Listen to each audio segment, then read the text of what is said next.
tata surya? Tata surya adalah susunan benda-benda langit yang terdiri atas matahari sebagai pusat tata surya, planet-planet, komet, meteoroid, dan asteroid yang mengelilingi matahari. Benda langit yang pertama adalah matahari. Matahari memiliki beberapa lapisan. Yang pertama adalah inti matahari, ditunjukkan pada gambar angka nomor 1. Merupakan bagian terdalam matahari sebagai tempat terjadinya reaksi fusi. Yang kedua disebut zona radioaktif, yang ketiga zona konvektif. Yang keempat adalah lapisan fotosfer, yaitu lapisan yang paling terang dan kita lihat sehari-hari. Yang kelima disebut lapisan kromosfer, yaitu lapisan atmosfer matahari bagian dalam yang menghasilkan warna merah lemah. Yang keenam adalah korona, yaitu bagian atmosfer matahari bagian luar yang berwarna keabu-abuan. Yang ketujuh disebut bintik hitam atau sunspot, yaitu daerah gelap pada fotosfer karena suhunya lebih rendah dari sekitarnya. Yang kedelapan disebut granulasi, yaitu gumpalan matahari karena perbedaan suhu antara inti dan fotosfer. Berikutnya kesembilan adalah lidah api atau prominensa, yaitu semburan gas panas yang dahsyat dari permukaan matahari. Sehingga bisa disimpulkan bahwa matahari adalah bintang yang terdapat dalam tata surya memiliki 4 lapisan, yaitu inti matahari, fotosfer, kromosfer, dan korona. Matahari disebut bintang karena dapat memancarkan cahaya sendiri. Benda langit berikutnya adalah planet. Apa itu planet? Planet adalah benda langit yang tidak dapat memancarkan cahaya sendiri, akan tetapi hanya memantulkan cahaya dari bintang yang diterimanya. Apa sajakah planet-planet tersebut? Adapun nama-nama planet dari yang terdekat hingga terjauh dari matahari, yang pertama adalah Merkurius, yang kedua Venus, ketiga Bumi, berikutnya Mars, Jupiter, Saturnus, Uranus, dan Neptunus. Berdasarkan lintasan asteroid sebagai pembatas, planet dibagi menjadi 2. Yang pertama adalah planet dalam, yaitu Merkurius, Venus, Bumi, dan Mars. Sedangkan planet luar, yaitu berada di luar lintasan asteroid, adalah Jupiter, Saturnus, Uranus, dan Neptunus.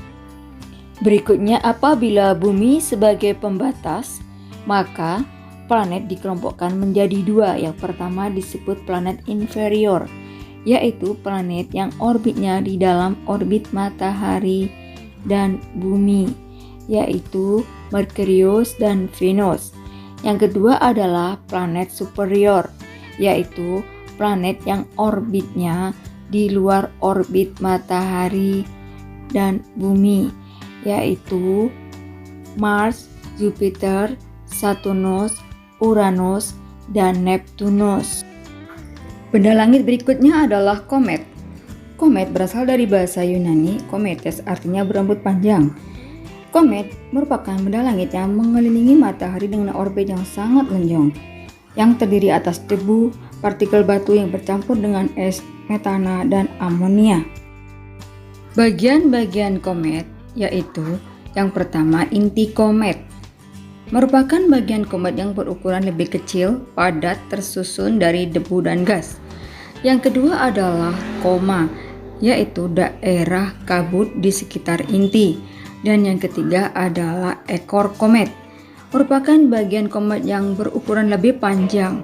Arah ekor komet selalu menjauh matahari dikarenakan dorongan yang berasal dari angin dan radiasi matahari. Benda langit berikutnya adalah meteoroid. Meteoroid merupakan potongan batu atau puing-puing logam yang mengandung unsur besi dan logam yang bergerak di luar angkasa. Gesekan antara meteoroid dengan atmosfer bumi akan menghasilkan panas dan membakar meteoroid. Meteoroid yang terbakar disebut meteor. Sedangkan meteoroid yang tidak habis terbakar dan jatuh ke bumi atau sampai ke bumi disebut meteorit. Benda langit berikutnya disebut asteroid. Apa itu asteroid? Asteroid merupakan potongan-potongan batu yang mirip dengan materi penyusun planet. Sebagian besar asteroid terletak di daerah antara orbit Mars dan Jupiter yang disebut sabuk asteroid. Berikutnya adalah kita membahas tentang planet yang kita tempati, yaitu Bumi.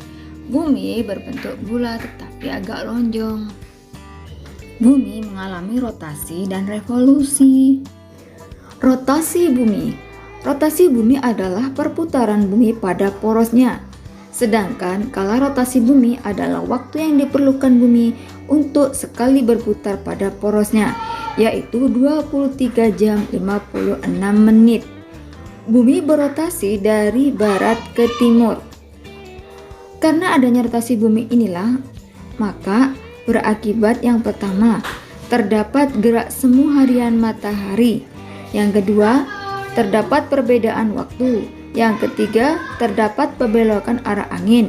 Dan yang keempat, terdapat pembelokan arah arus laut. Sedangkan revolusi bumi adalah perputaran atau peredaran bumi mengelilingi matahari. Kalau revolusi bumi adalah waktu yang diperlukan oleh bumi untuk sekali berputar mengelilingi matahari, yaitu 365,25 hari atau 1 tahun. Bumi berevolusi dengan arah yang berlawanan dengan arah perputaran jarum jam. Adapun akibat dari revolusi bumi yang pertama adalah terjadinya gerak semu tahunan matahari. Yang kedua, terjadinya perbedaan lamanya siang dan malam. Yang ketiga, pergantian musim. Selanjutnya kita bahas tentang bulan. Bulan adalah benda langit yang terdekat dengan bumi, sekaligus merupakan satelit bumi. Karena bulan merupakan satelit, bulan tidak memancarkan cahaya sendiri, melainkan memancarkan cahaya matahari. Sebagaimana dengan bumi yang berputar dan mengelilingi matahari, bulan juga berputar dan mengelilingi bumi. Fase-fase bulan. Fase-fase bulan merupakan perubahan bentuk-bentuk bulan yang terlihat di bumi. Hal ini terjadi karena posisi relatif antara bulan, bumi, dan matahari. Adapun fase-fase bulan adalah sebagai berikut. Yang pertama, fase bulan baru. Terjadi ketika posisi bulan berada di antara bumi dan matahari. Yang kedua, fase bulan sabit terjadi ketika bagian bulan yang terkena sinar matahari sekitar 1/4. Yang ketiga, fase bulan separuh terjadi ketika bagian bulan yang terkena sinar matahari sekitar separuhnya. Yang keempat, fase bulan cembung terjadi ketika bagian bulan terkena sinar matahari 3/4-nya.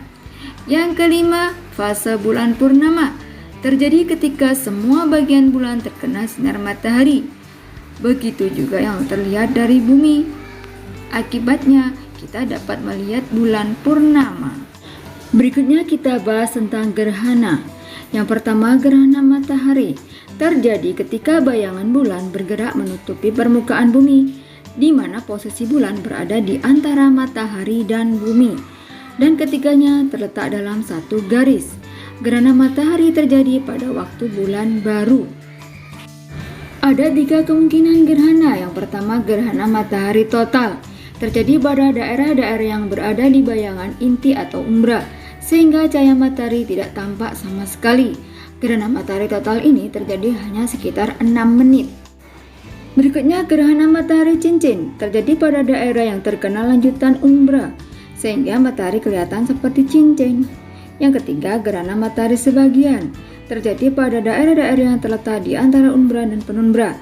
Bayangannya kabur, sehingga matahari kelihatan sebagian.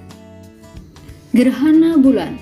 Gerhana bulan terjadi ketika bulan memasuki bayangan bumi. Gerhana bulan hanya dapat terjadi pada saat bulan purnama. Gerhana bulan terjadi apabila bumi berada di antara matahari dan bulan.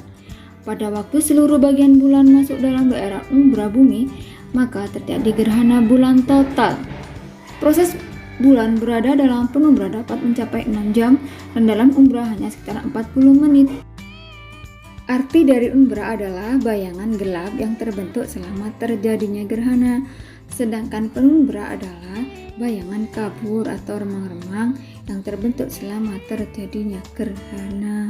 Nah, sekarang kerjakan buku paket perpus, buku IPA, kelas 7 semester genap halaman 168, nomor 4, 5, dan 8 saja di buku tugas.